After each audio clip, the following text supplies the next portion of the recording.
Bapak-bapak dan saudara sekalian, dulu pada saat kita masih di pondok pesantren atau bahkan di madrasah dulu ya, itu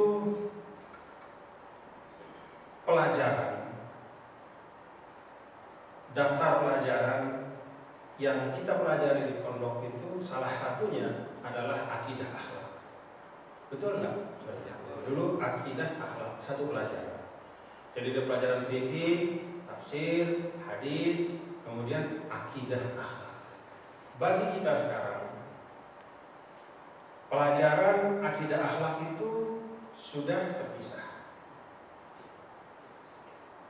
Padahal, saudara-saudara sekalian, menurut saya, ketika dulu guru-guru kita sekian tahun yang lalu itu memutuskan untuk menamakan pelajaran itu akidah akhlak dan menggabungkan akidah dan akhlak, sesungguhnya di dalam penggabungan ini ada isyarat yang sangat kuat dan ada pemahaman yang jauh ke depan tentang esensi pendidikan, bahwa memang antara akidah dan akhlak itu memang tidak boleh dipisahkan. Saya ingat ini ketika mendengar Ustaz tadi menyampaikan, pendidikan itu semuanya harus bersumber dari tauhid. Ya. Jadi akidah akhlak itu dua hal yang memang tidak boleh terpisah. Seorang muslim punya akidah yang kokoh, wajib tercermin kekokohan itu dalam akhlak yang mulia. Kalau kita misalnya merujuk ke dalam Al-Quran Al-Karim, itu kalau kita baca misalnya surah Al-Hujurat misalnya, Allah Subhanahu wa taala di situ menyampaikan, innal ladzina yaghudduna aswatahum 'inda Rasulillah ulaika alladzina imtahana Allahu qulubahum littaqwa. Al-ayat.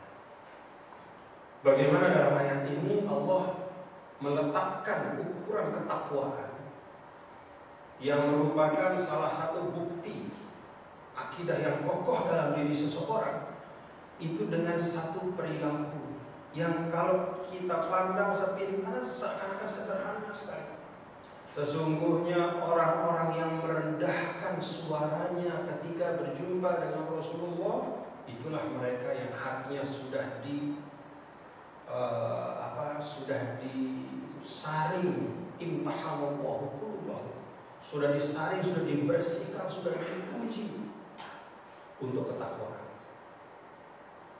Secara sepintas kalau kita baca sekedar terjemahnya, kita bertanya-tanya apa hubungannya antara apakah sesederhana itu yang namanya takwa, apakah keyakinan kepada Allah itu sesederhana kalau kita merendahkan suara di depan Rasul? Jawabannya itu tidak sederhana. Tetapi itu menggambarkan bagaimana Islam memandang hubungan organik, hubungan tak terpisahkan antara akidah, keyakinan dengan akhlak yang tercermin dari sikap, perilaku, ucapan dan perbuatan. Maka memang kalau kita melihat dari konstruksi Al-Quran, ya ayyuhalladzina amanu taqullaha wa kunu ma'as shadiqin, itu juga bicara tentang ketakwaan dan as-sidq, bicara tentang akidah dan bicara tentang akhlak.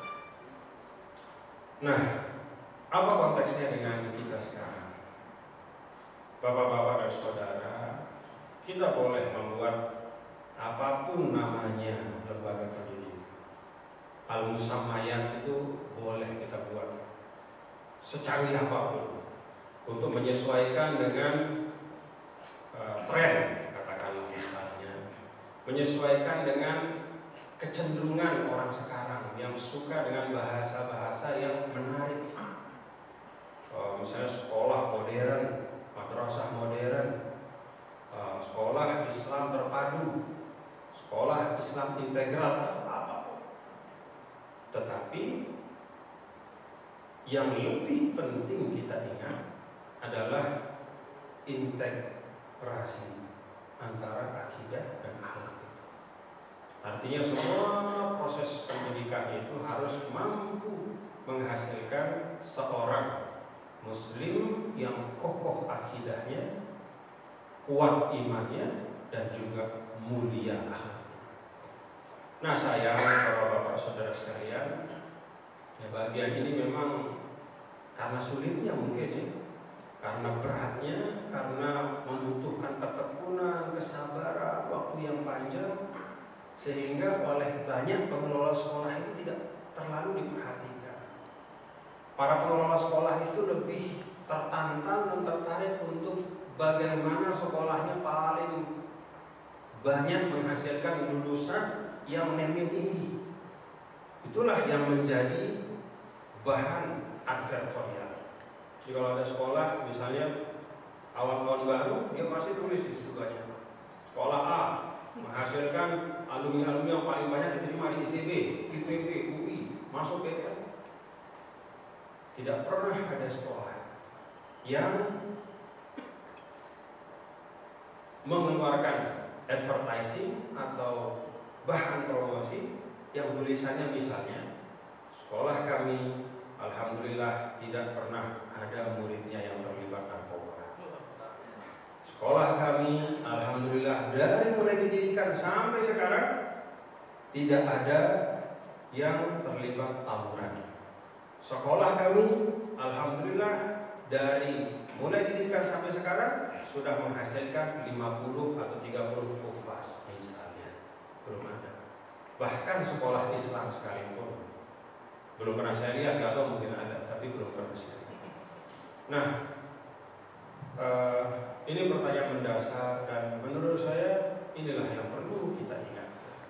Perlu kita ingat bahwa kita mendirikan sekolah, apalagi sekolah itu berada di bawah organisasi perjuangan, maka haruslah ada cita-cita yang jauh lebih tinggi dibanding hanya sekedar prestasi-prestasi kognitif, prestasi-prestasi angka-angka di rapor atau di ijazah.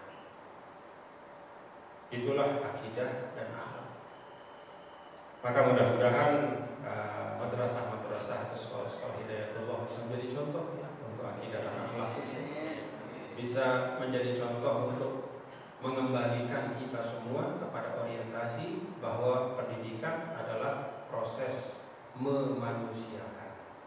Dan kalau dalam konteks Islam, memanusiakan itulah kembali kepada dasar-dasar yang paling utama. Wa ma khalaqtul jinna wal insa illa liya'budun.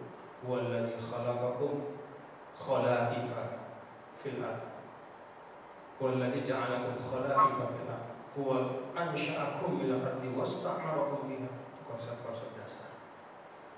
Mudah-mudahan Hidayatullah bisa mewujudkan itu semua bersama semua sekolah-sekolah kita, dan itulah kemaslahatan Republik yang kita cintai, manakala umat Islamnya yang mayoritas itu menjadi umat Islam yang teguh, kokoh pada agamanya, pada akidahnya, pada keislamannya, dan pada saat yang sama juga memiliki akhlak yang mulia dan ilmu pengetahuan yang cukup lengkap. Ini yang dapat saya sampaikan. Terima kasih, ahlan wa sahlan sekali lagi, dan syukur alhamdulillah pada akhir tahun nanti ada Rakernas Hidayatullah. Saya ucapkan selamat dan kami siap untuk membantu apa yang perlu dibantu, ya kita bantu insyaallah. Doa yang pasti Ustaz ya.